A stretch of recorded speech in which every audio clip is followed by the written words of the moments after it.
falar que abrir um CNPJ é melhor do que assinar a carteira. E hoje muita gente opta por trabalhar como PJ, às vezes por opção e às vezes porque não tem escolha.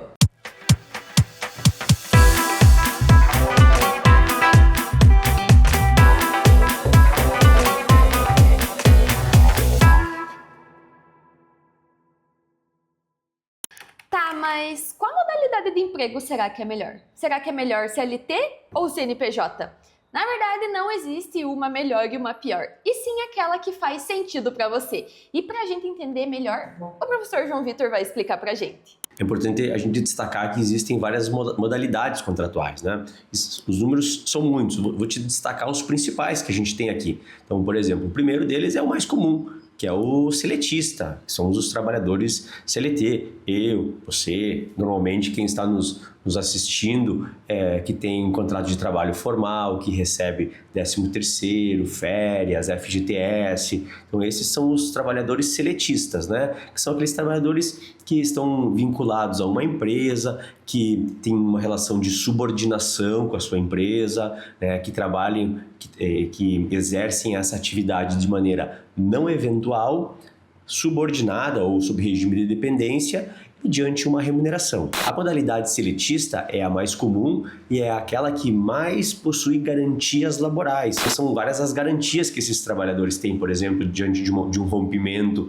contratual, tem a multa do FGTS, tem a possibilidade do seguro-desemprego.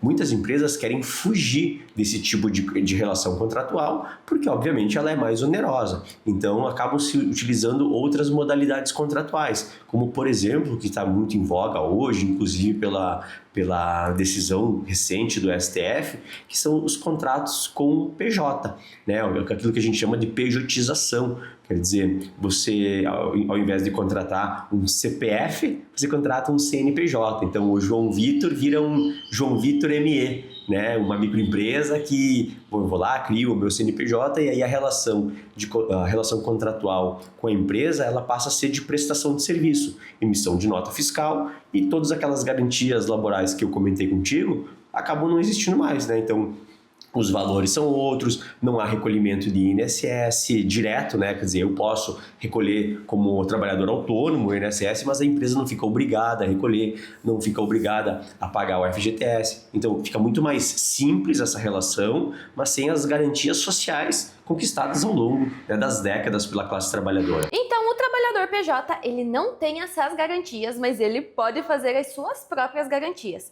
Ele mesmo pode fazer o recolhimento do FGTS e pagar o INSS ou até mesmo contratar um contador para fazer isso para ele. E por fim, nós temos o famoso freela, né? O freelance, o trabalhador eventual, o cara que faz o bico, o chapa, né? Que é muito comum aqui na cidade, né? A gente tem aquela plaquinha, né? Chapa, que é o trabalhador que presta o serviço por dia. Muitas vezes a diarista, aquela trabalhadora que vai lá, faz o serviço, vai na tua casa, corta a grama, vai embora. Então esse é o trabalhador mais desprotegido de todos, né? Porque ele vai, faz o serviço, dá lá 100, 150, 80, 120, pagou aquele dia, vai, né? Dificilmente ele volta. E é aí que entra o debate tema 1389 do STF. Que a discussão é basicamente essa. Se duas partes são adultas e concordam em fazer um contrato entre empresas, o Estado pode dizer que isso não vale? Complexo, não é mesmo? Calma, gente, que eu tô de butuca aqui em uma aula inaugural de Direito que vai tratar sobre essa diferença de autonomia e liberdade entre o direito geral e o direito trabalhista. A autonomia privada é um dos valores maiores do Estado liberal. A ideia de eu me autodeterminar, eu escolher o que eu vou fazer com a minha vida, se eu vou abrir uma empresa, se eu vou me casar, se eu vou abraçar uma árvore, isso é autonomia privada. Então, a garantia de que eu não vou ser incomodado pelo Estado ou pelo meu vizinho nas minhas atividades, na minha vida pessoal. Então, esses são valores que importam para o Estado democrático de direito desde há muito tempo. No direito do trabalho, a gente tem um sentimento que não é recente, que vem desde quando se formou o direito do trabalho, que é um mal-estar do empresariado e de outras áreas da própria política, do mesmo dentro do judiciário, de que o direito do trabalho intervém demais nas relações econômicas, nas empresas, por conta dos processos trabalhistas, da justiça, das surpresas que as pessoas têm depois de demitir alguém. O que eu estava trazendo é justamente no direito do consumidor. Eu vou comprar alguma coisa pela internet, eu vou na loja comprar alguma coisa, eu tenho toda uma legislação pública que garante os meus direitos como consumidor. Então, eu tenho o juizado especial que vai resolver a questão na hipótese do vício do produto, na hipótese do vício do serviço. No direito civil, por exemplo, eu não posso me casar com 5 pessoas se eu quiser. É o Estado que diz que é um homem e uma mulher que vão se casar, e aí tem umas exceções que estão aparecendo para os casais homoafetivos, né? Considerando a equidade disso e tudo mais. Mas, no direito de família, eu não posso dizer que é meu um filho que não é meu. Eu não posso simplesmente adotar o filho de outra pessoa. Tem limites públicos nisso. Então, a autonomia e a liberdade no direito geral é você ter a sua liberdade sem interferência do Estado, né? Tipo, abraçar uma árvore, ter a sua liberdade de expressão. Mas, gente, casar com 5 pessoas? Como assim? Que mundo que vocês estão vivendo? Mas e agora falando do direito do trabalho?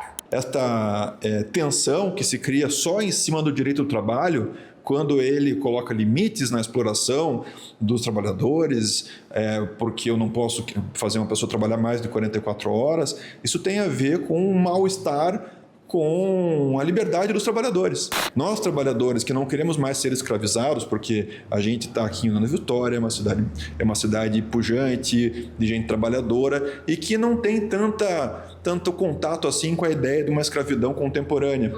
Se a gente viaja pelo Brasil, a gente percebe que ainda há muita gente que é escravizada à moda antiga, ainda nas áreas rurais, nas áreas fabris, só que nós também temos pessoas escravizadas à nova moda, pessoas que não têm direito nenhum e para poder entregar por tarefa no prazo certo alguma coisa que lhe foi contratada para poder pagar a conta daquele mês, porque os boletos não esperam, essas pessoas trabalham 18 horas por dia. E aí todos nós temos nossos perfis no Instagram, estamos querendo vender tudo ao mesmo tempo e estamos 18, 20 horas por dia pensando em trabalho. O direito do trabalho na lógica da empresa, de pessoas que entregam toda a sua força de trabalho, sua energia de vida para as empresas funcionarem e serem bem-sucedidas. Então, por exemplo, quem está aqui dia e noite à disposição da UB Play para funcionar, tem que ter limites no tempo à disposição da UB Play, por exemplo, alguém que está aqui. Então, em todas as empresas. Ou seja, eu preciso do tempo de não trabalho. Quando eu falo sobre não trabalho, eu não falo sobre vadiagem, eu não falo sobre loucuragem, eu não falo sobre descanso, assim simplesmente. O tempo de não trabalho subordinado à disposição de uma empresa é o momento em que a pessoa tem para ela mesma. Se a gente for pensar bem, as pessoas têm mais tempo para outros do que para si mesmas, as pessoas que são empregadas. E se eu não coloco limite nesse tempo, a gente tem problemas. Então, não é só a jornada de 44 horas, o descanso semanal remunerado, as férias, algum período ao longo do ano para quebrar entre um ano e outro, para poder pensar, ver que o filho está crescendo, para poder pensar se eu vou reformar um quartinho, porque agora já não adianta mais o quarto de neném, agora tem que ser o quarto de criança. A gente tem que poder colocar nossa energia vital nas nossas próprias coisas também. Estou dizendo tudo isso porque o Supremo Tribunal Federal afetou, no tema 1389 da repercussão geral, a questão da pejotização, a validade dos contratos de prestação de serviço por meio de pessoa jurídica e a suscitação de fraude em relação a esses contratos, quando na verdade possa ou não haver subordinação. Está questionando se a Justiça do Trabalho é competente ou não para analisar as suscitações de fraude, ou seja, aqui talvez tenha uma fraude. Para que juiz que eu vou dizer isso? O Supremo Tribunal Federal está dizendo que não pode ser nem para o juiz do trabalho. O juiz do trabalho não pode nem dizer se tem fraude trabalhista ou não. Vai lá para o juiz comum. E outra para dizer se esses contratos são válidos ou não, esses contratos de corretagem de imóveis, entre outros tantos contratos típicos de prestação de serviço por empresa que só tem um sócio, na verdade, que o Supremo chamou todo o direito do trabalho para a ideia de autonomia.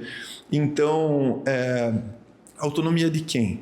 Eu posso revogar todo um capítulo de direitos fundamentais sociais em nome da autonomia de organização produtiva das empresas? Não sei, porque eles não têm poder constituinte e nem poder desconstituinte. O guardião da Constituição tem que guardá-la e não destruí-la.